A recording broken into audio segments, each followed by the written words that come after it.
Hello, আমি একটু কাজের মধ্যে অবসর পেয়েছি। তো একটা বিষয়ে একটু কথা বলবো। আমরা কেউই কিন্তু পারফেক্ট নই এবং নিখুঁত নই। আমাদের ভুল, ভ্রান্তি, ল্যাকিংস রয়েছে। এবং কেউ দেখা যাচ্ছে আমার থেকে এক ধাপ এগিয়ে, কেউ পিছিয়ে। কিন্তু আমরা মূলত কেউই পারফেক্ট না।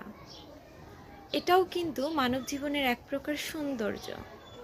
এর ভিত্তিতেই আমি ছোট্ট সুন্দর একটা কবিতা আবৃত্তি করব। আমরা নিখুঁত নই।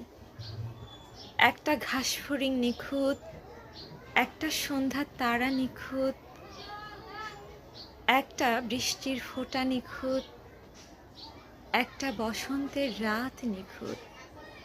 কিন্তু আমরা জন্ম থেকেই পঙ্গু, বেঢপ, রুক্ষ, দিশেহারা। আমরা ধূর্ত, জালিয়াত, ভঙ্গুর ভিখারি।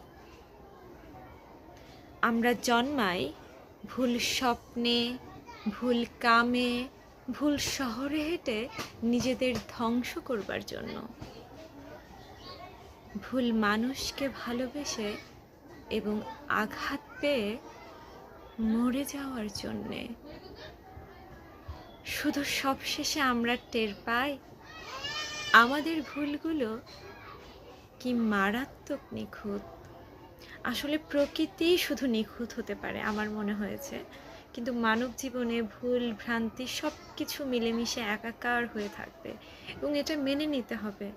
এবং এটাকে আপনি যদি এম্বারেস না করতে পারেন, তাহলে আসলে মানব জীবন আমার মনে হয় যে পূর্ণতা কখনোই পাবে না।